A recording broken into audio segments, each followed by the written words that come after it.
ஆனா எப்படிதான் மனசாட்சி உறுத்தாம எப்படிலாம் பொய் சொல்ல முடியுதுன்னு எனக்கு தெரியல. ஏன் நீங்க உங்க அம்மா கிட்ட போய் சொல்லவே இல்லையா? ஒரு சின்ன சாப்பாடு விஷயத்துல போய் ஆர்த்தி எல்லாரையும் ஏமாத்திட்டான்னு இவ்ளோ கோவப்படுறீங்கல்ல. நம்மள பத்தின உண்மை எதையுமே சொல்லாம நீங்களும் அம்மாவை இன்னும் ஏமாத்திட்டு தானே இருக்கீங்க. இங்க பாரு, அப்போ பொய் சொன்னதுக்கு காரணம் வேற, என்னோட சிச்சுவேஷன் வேற. இப்படி சம்பந்தம் இல்லாம ரெண்டுத்தையும் கம்பேர் பண்ணாத, புரியுதா? நானும் அதை தாங்க சொல்றேன். இங்க யாரும் வேணும்ல பொய் சொல்றது கிடையாது. ஒவ்வொருத்தரோட சூழ்நிலையும் தான் அவங்களை இப்படி எல்லாம் பேச வைக்கிறது. ஆர்த்திக்கு சமைக்க தெரியாதுன்னு எல்லாரும் முன்னாடியே சொல்ல கஷ்டமா இருந்திருக்கு. அதனாலதான் அவ ஏதோ இப்படி எல்லாம் பண்ணிட்டான். நான் எல்லாத்தையும் எடுத்து சொல்லி அவளை சரி பண்ணிடுறேன். நீங்க விடுங்க. இவ்ளோ பிரச்சனைக்கு நடுவுல எப்படியும் ஆர்த்தியும் ஜீவாவும் ஒண்ணு சேர்ந்துட்டாங்க. ஆனா அவங்களுக்கு முன்னாடி கல்யாணம் பண்ணிக்கிட்ட நாம இன்னும் அப்படியே தானே இருக்கோம். இப்படி மூடி மறைக்கிற வேலையெல்லாம் இன்னும் எத்தனை நாளைக்குன்னு நானும் பாக்குறேன். எப்படியும் ஒரு நாள் உண்மை என்னன்னு எல்லாருக்கும் தெரியதான் போகுது. அந்த நாளுக்காக தான் நானும் காத்துட்டு இருக்கேன். எப்படி இருந்தாலும் என் வாழ்க்கை உங்களோட தானே நான் முடிவு பண்ணிட்டேன். உண்மை தெரியறப்போ என்ன நடக்குதுன்னு பொறுத்திருந்து பார்க்கலாம்.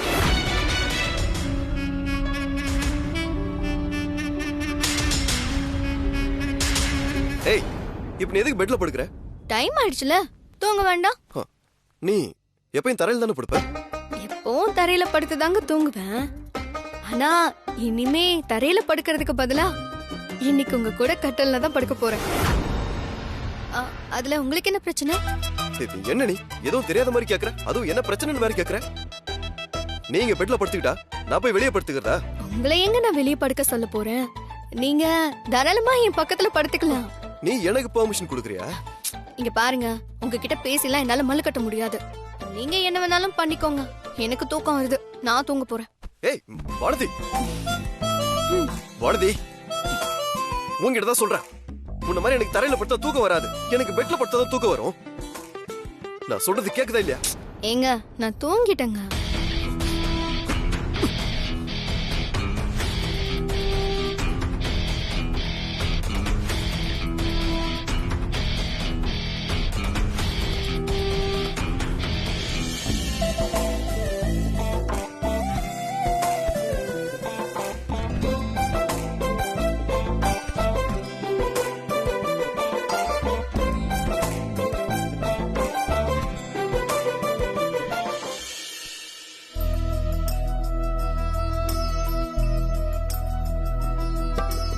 गारी सारी परी निसा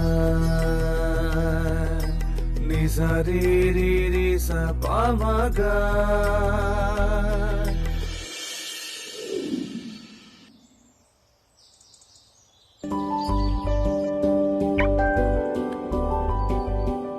சம்மந்தியம்மா,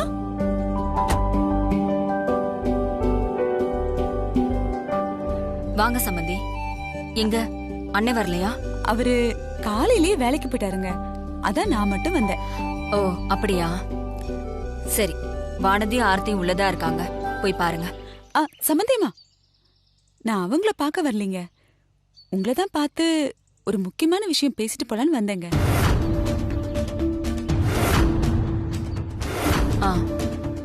சொல்லுங்க, என்ன விஷயம்? அது ஒண்ணு இல்லைங்க சம்மந்தி. என் பொண்ணு எப்படியோ நல்ல மாதிரியா உங்க வீட்டுக்கு வாழ வந்துட்டா. ஒரு அம்மாவா அது எனக்கு சந்தோஷம் தாங்க. ஆனா கல்யாணமாகி இத்தனை நாளாகியும் அவங்களுக்குள்ள நடக்க வேண்டியது நடக்கணும் இல்லைங்களா? அதான் நல்ல நேரம் நாள் இதெல்லாம் பார்த்து சம்பிரதாயப்படி நடக்க வேண்டிய அந்த நல்ல காரியத்தை நடத்தி வச்சிடலான்னு உங்ககிட்ட கேட்க வந்தேங்க. நீங்க எதை பத்தி சொல்றீங்க? உங்களுக்கு தெரியாதது ஒண்ணும் இல்லைங்க. இப்போ ஆர்த்திய நான் முறைப்படி உங்க வீட்டுக்கு கூட்டிட்டு வந்தது, நீங்க மனசார அவளை உங்க வீட்டு மருமகளா ஏத்துக்கிட்டு விளக்கேத்த வச்சது, இதெல்லாம் நல்லபடியாவே நடந்ததுங்க. அதெல்லாம் சந்தோஷம்தான். அதே மாதிரி அடுத்து அவளுக்கு நடக்க வேண்டிய சாந்தி முகூர்த்தமும் முறைப்படி நடக்கணும் இல்லைங்களா? அதான் அது எங்க வீட்ல வச்சுக்கலாங்களா இல்ல உங்க வீட்ல வச்சுக்கலாங்களான்னு கேட்டுட்டு போகலான்னு வந்தேங்க சம்பந்தி. ஏன்னா நீங்க சொல்றத பொறுத்துதான் நான் மத்த எல்லா ஏற்பாட்டையும் கவனிக்கணுங்க. இந்த நாள் நட்சத்திரம் நேரம் இதெல்லாம் கூட நம்ம ஜோசியரை பார்த்து அப்புறமா குறிச்சுக்கலாங்க. ஆனா முதல்ல இந்த நல்ல காரியம் உங்க வீட்ல நடக்க போதா எங்க வீட்ல நடக்க போதாங்கறத மட்டும் நீங்க சொன்னீங்கன்னா கொஞ்சம் நல்லா இருக்குங்க சம்பந்தி. இதுக்கு மேல நடக்கிறதுக்கு என்ன இருக்கு? அதான் எல்லாமே நடந்துருச்சு. ஜீவா உங்க வீட்டுக்கு வந்தப்போ என்னென்ன நடந்துச்சுன்னு எனக்கு தெரியும். வானதி எல்லாமே என்கிட்ட சொல்லிட்டா. வானதி சொன்னாளா? அப்பாவி மாதிரி மூஞ்ச வச்சுக்கிட்டு எல்லாத்தையும் சொல்லிட்டாளா? ஒரு சைன் வாங்குறதுக்காக என் பையன் உங்க வீட்டுக்கு வந்தா இப்படிதான் உங்க பொண்ணு அவங்கிட்ட நடந்துப்பாளா? அது இல்லைங்க சம்பந்தி. பேசாதீங்க. வேற வழி இல்லாம தான் எல்லாத்தையும் நான் பொறுத்துக்கிட்டு இருக்கேன். தேவையில்லாம என்னை எதுவும் பேச வச்சிடாதீங்க. இவ்வளவு நடந்தும் என்கிட்ட இருந்து எல்லாத்தையும் மறைக்கணும்னு தானே நினைக்கிறீங்க? இல்லைங்க சம்பந்தி, நான் உங்ககிட்ட அப்படி எதையும் மறைக்கணும்னு நினைக்கலீங்க. என்ன அப்படியெல்லாம் இல்ல. இதெல்லாம் எனக்கு தெரியக்கூடாதுன்னு தானே ஏதோ புதுசா அவங்களுக்கு சாந்தி முகூர்த்தம் நடத்த போற மாதிரி என்கிட்ட வந்து பேசுறீங்க. இந்த விஷயத்தை பத்தி என்கிட்ட சொல்றப்போ வானதிக்கு இருந்த நேர்மை உங்களுக்கும் ஆர்த்திக்கும் இல்ல. அதனால தானே அத பத்தி பேசாம அப்படியே மூடி மறைக்க பாக்குறீங்க. இல்லைங்க சம்பந்தி, நான் நான் அப்படி எதுவுமே மனசுல நினைக்கலைங்க. நீங்க என்ன நினைப்பீங்க என்ன செய்வீங்கன்னு எனக்கு தெரியும். உங்களை பத்தி புதுசா எனக்கு விளக்கம் கொடுக்க தேவையில்லை. எந்த ஒரு விஷயத்திலையும் உண்மையை பேசிடக்கூடாதுங்கிற உங்க பழக்கம் தான் உங்க பொண்ணுகிட்டயும் இருக்க. சீக்கிரமா அதை மாத்திக்கோங்க. அதான் உங்க 2 பேருக்குமே நல்லது. ஏதோ வானதி இருக்கிறதுனாலதான் இந்த விஷயம்லாம் எனக்கு தெரிய வந்துச்சு. இல்லன்னா இப்ப பேசுற மாதிரியே பேசி என்னை ஏமாத்திருப்பீங்க. சம்பந்தி, நானும் முட்டாள் மாதிரி நீங்க சொன்னது எல்லாத்தையும் நம்பிட்டு இருந்திருப்பேன். நடந்ததெல்லாம் சரின்னு நான் சொல்ல வரலைங்க. என்னெல்லாம் நடந்திருந்தாலும் நடந்ததெல்லாம் மறந்துட்டு என் பொண்ணுக்கு ஒரு வாழ்க்கை கிடைச்சிருக்கேன்னு சந்தோஷமா நல்ல விஷயம் பேச வந்த என்கிட்ட ஏங்க இவ்ளோ கோவப்படுறீங்க? உங்க நல்ல எண்ணத்தை பத்தி எனக்கு தெரியாதா? இப்ப என்ன, ஜீவாவுக்கும் ஆர்த்திக்கும் முறைப்படி சாந்தி முகூர்த்தம் நடக்கணும், அவ்வளவுதானே?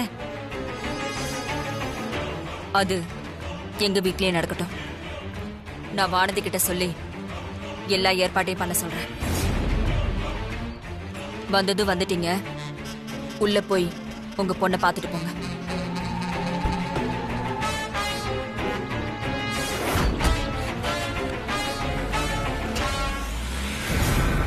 என்னமோ போனா போதுன்னு வந்ததுக்கு பொண்ணை பார்த்துட்டு போங்கிற.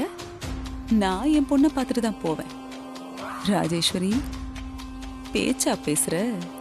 பேசு. நான் பேசுற காலமும் சீக்கிரம் வரும். அன்னைக்கு நீங்க யாரும் பேச மாட்டீங்க. வானதி, சமையல் கட்டிலே மாய்வா. வானதி, வானதி, வாங்கம்மா.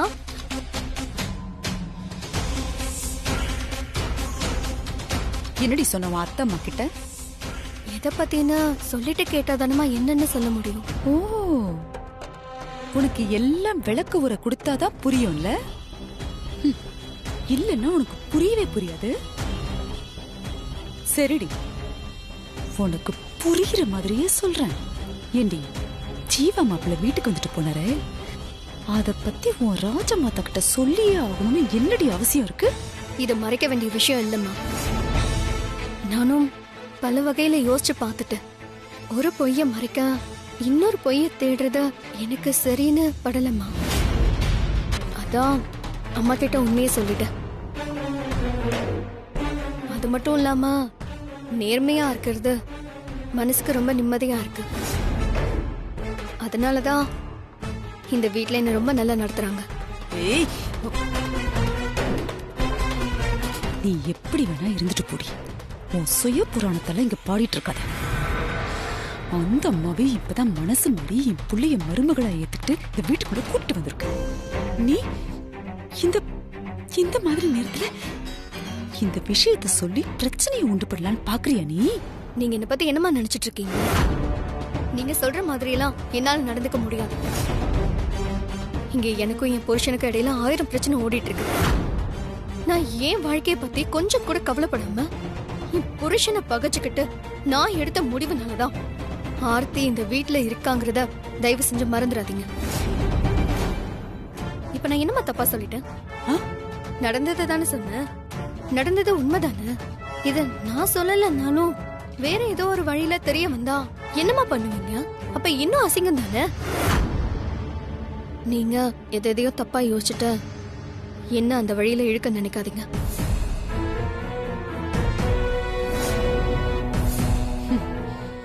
பாலை ஊத்தி வளர்த்தாலும் பாம்பு விஷத்தை தான் கக்குன்னு நீ காட்டிட்டடி. இந்த அமுதா மொத்தமுமே விஷம் தாண்டி. காட்டு.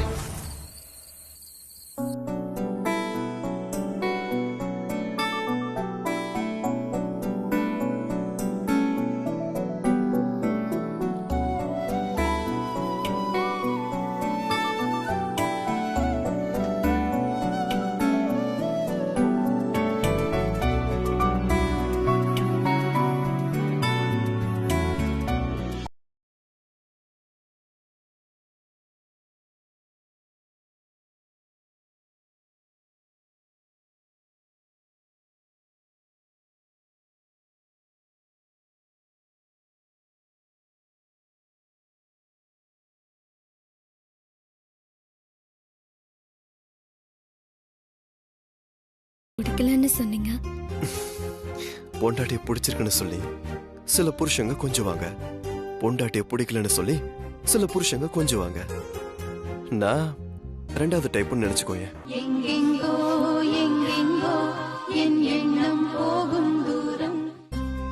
லைட்டை நான் அணைக்கவா இல்ல நீ அணைக்கிறியா?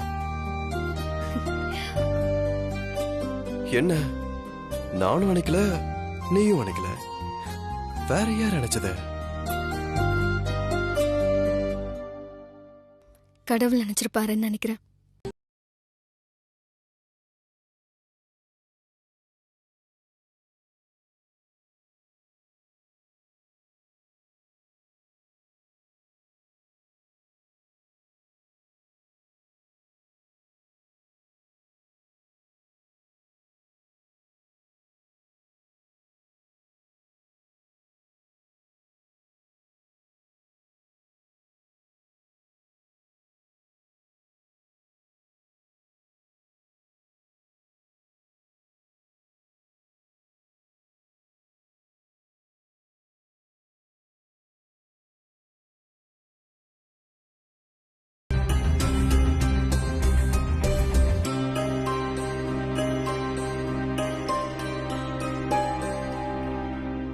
எங்களை நல்ல நேரம் முடியறதுக்குள்ள ரூம்குள்ள இருக்கணும்னு சொல்லிருக்காங்க.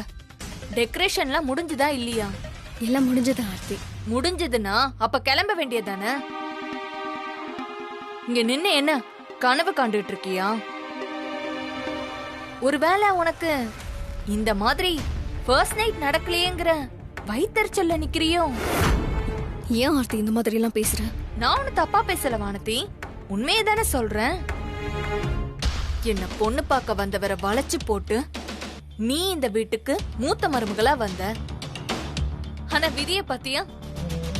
உனக்கு அப்புறமா வந்த எனக்கு ஃபர்ஸ்ட் நைட் நடக்க போகுது. இன்ஃபேக்ட் நடந்துருச்சு. ஆனா உன் லைஃப்ல அந்த மாதிரி நடக்கிறதுக்கெல்லாம் வாய்ப்பே இல்ல போல இருக்கே. இருந்தாலும் உன் புருஷன் ஒரு டெரர் பீஸ் தான் வானதி. நேத்து நான் ஹோட்டல்ல சாப்பாடு வாங்கினது தெரிஞ்சு எல்லாருமே அமைதியா தான் இருந்தாங்க. அவர் என்னமோ நான் கொலை குத்தம் பண்ண மாதிரி அப்படி கத்துறாரு. இல்ல ஆர்த்தி, இந்த குடும்பத்துக்குன்னு சில கட்டுப்பாடுகள் இருக்கு. ஒரு மருமகளா நீங்க எப்படி நடந்துக்கணும்னு நான் தான் உனக்கு சொல்லி தரணும். ஓ, அத்தை உன் பேச்ச கேட்டு நடந்துக்கணும்னு சொன்னதுனால எல்லா விஷயத்துலயும் நீ எனக்கு கருத்து சொல்லிட்டு இருக்கலான்னு பாக்குறியா? நான் அப்படி சொல்ல வரல. அந்த ராஜேஸ்வரி அம்மா வேணும்னா உன்னை மூத்த மருமகன்னு தலையில தூக்கி வச்சுட்டு ஆடலாம். ஆனா எந்த விதத்திலையும் உனக்கு நான் குறைஞ்சவ கிடையாதுங்கிறத நீ மறந்துடாத. எனக்கு முன்னாடி இந்த வீட்டுக்கு நீ மருமகளா வந்ததுனால நீ ஒன்னும் பெரிய இவளாயிட மாட்ட. இங்க பாரு வானதி, வந்தவங்களை விட யாரு நல்லா வாழ்றாங்கிறது தான் முக்கியம். அந்த குடுப்பனை தான் பாவம் உனக்கு இல்லையே. முதல்ல உன் ரேஞ்ச் என்னங்கறத தெரிஞ்சுக்கிட்டு கொஞ்சம் அடக்கி வாசி. சும்மா அத்தை சொன்னாங்க ஆட்டுக்குட்டி சொன்னாங்கன்னுலாம் எனக்கு அட்வைஸ் பண்ற வேலை வச்சுக்கிட்டு அப்புறம் நல்லா இருக்காது சொல்லிட்டேன் போ.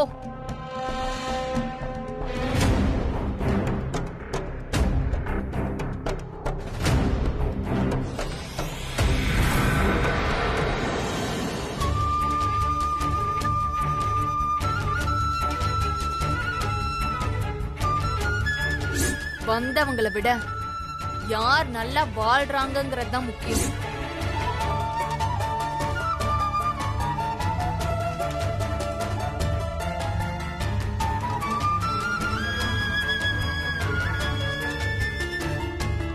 என்ன மேடம், உங்க தங்கச்சி ஃபர்ஸ்ட் நைட்டுக்கு விழுந்து விழுந்து வேலை செஞ்சு ரொம்ப டயர்ட் ஆயிட்டீங்க போல. இப்போ உன் மனசுக்கு ரொம்ப திருப்தியா இருக்குமே? இல்லங்க, அம்மா தான் இன்னைக்கு நல்லா இருக்குன்னு சொல்லி என்கிட்ட சாந்தி முகூர்த்தத்துக்கு ஏற்பாடு பண்ண சொன்னாங்க. அவங்க சொல்றாங்க இவங்க சொல்றாங்கன்னு எல்லாத்தையுமே கேளு. ஆனா நான் சொல்றத மட்டும் என்னைக்கும் கேட்காத. நீங்க சொல்லி நான் என்னங்க கேட்காம இருந்தேன்? இது வரைக்கும் நீ என்ன கேட்டிருக்க? ஆர்த்தி விஷயத்துல தலையிட கூடாதுன்னு எத்தனை வாட்டி சொல்லிருக்க, கேட்டியா? சரி அத கூட விடு. நம்ம விஷயத்த அம்மா கிட்ட சொல்லி புரிய வைன்னு உன்கிட்ட நான் முதலே சொன்னா இல்லையா? இப்ப வரைக்கும் நீ அதெல்லாம் செய்யவே இல்லையே. அம்மாக்கு தான் அந்த உண்மையை தாங்கிக்கிற சக்தி இல்லையே. நீங்க அந்த விஷயத்த சொன்னப்போவே அம்மா மயக்கம் போட்டு விழுந்து எவ்வளவு பிரச்சனையாச்சு. அத நான் சொன்னதுனாலதான் அம்மா ரொம்ப எமோஷனல் ஆகி போய் இப்படிலாம் நடந்துச்சு. இது முதல்ல நீயே சொல்லியிருந்தா அம்மா உணர்ச்சி வசப்படாம நிதானமா இத பத்தி யோசிச்சிருப்பாங்க. அந்த சான்ஸ் எல்லாம் மிஸ் பண்ணிட்டேன். இப்போ வந்து பெருசா பேசுற. என்னைக்கோ முடிஞ்சிருக்க வேண்டிய பிரச்சனை எல்லாம் உன்னாலதான் இன்னும் சால்வ் ஆகாம இருக்கு. இது போதாதுன்னு இப்போ உன் தங்கச்சி வேற. ஒன்னு சொல்ற, நல்லா தெரிஞ்சுக்க. உன் தங்கச்சி இங்க வந்ததுக்காக இப்ப நீ எவ்வளவு சந்தோஷப்படுறியோ அதே அளவு சீக்கிரமே நீ வருத்தப்பட போற. இது நடக்குதா இல்லையான்னு மட்டும் பாரு.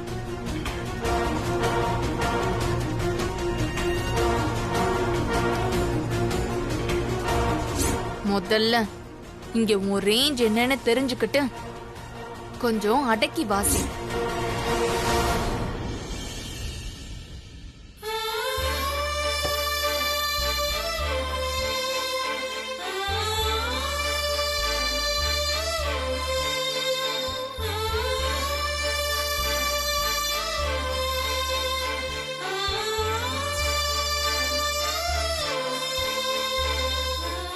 என் கைய தொடுறதுக்கு எதுக்கு இவ்ளோ தயக்கம்?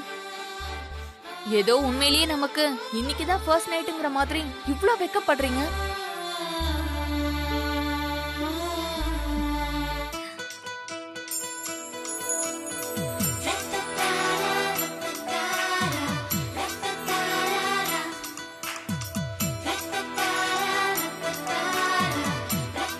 நடக்கிறதெல்லாம் பாக்குறப்போ ஏதோ கனவு மாதிரி இருக்குங்க. என்னால எதையுமே நம்ப முடியல தெரியுமா? ஏனா என்ன சொல்றது, ஒரு வாரத்துக்கு முன்னாடி வரைக்கும் என்கிட்ட முகம் கொடுத்து பேசாதவரு இப்போ என்ன கட்டி பிடிச்சிருக்காருங்கிறது நம்புற மாதிரியா இருக்கு.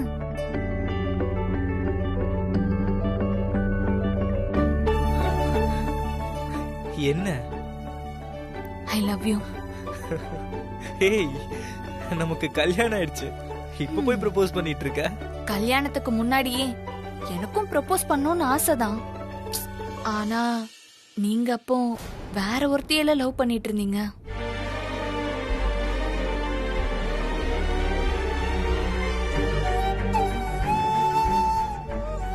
நம்ம 2 பேரை பத்தி மட்டும் பேசுவோமா? ஒரு ஃப்ளோல அப்படியே வாய் தவறி வந்துருச்சுங்க. சாரி. பரவாயில்ல. இப்ப நான் உன்னை கேட்டா தப்பா எடுத்துக்க மாட்டீங்களே? என்ன? நிஜமாவே உங்களுக்கு என்ன பிடிச்சிருக்குல்ல? உன்னை பிடிக்காம தான் மனமேடை வரைக்கும் போய் உட்காந்துட்டு தாலி கட்டாம வந்தனா? அப்புறம் எதுக்கு நான் பேச வரப்பெல்லாம் என்கிட்ட கோவமாவே நடந்துக்கிட்டீங்க? அப்ப இருந்த சிச்சுவேஷன் அப்படி. அதுக்கு நான் என்ன பண்ண முடியும் சொல்லு? உண்மையை சொல்லணும்னா உன் மேல எனக்கு கோவம் குறைஞ்ச முக்கியமான காரணமே வானதி அண்ணிதான். நம்மளை சேர்த்து வைக்கிறதுல அவங்க தான் அவ்வளோ ஸ்ட்ராங்கா இருந்தாங்க. அவங்க மட்டும் இல்லைன்னா நீங்க வந்திருக்கவே முடியாது தெரியுமா? இது ஏதோ அவ பிச்சை போட்டுதான் எனக்கு இந்த வாழ்க்கையே கிடைச்ச மாதிரி சொல்றாரு. என் புருஷன் கிட்ட இவ்ளோ மரியாதைய சம்பாரிச்சு வச்சிருக்காளா அந்த வானதி? இருக்கட்டும் இருக்கட்டும். நீங்க இவ்ளோ மரியாதையா நினைக்கிற வானதிய சீக்கிரமா மட்டமா நினைக்க வைக்கிறேன்.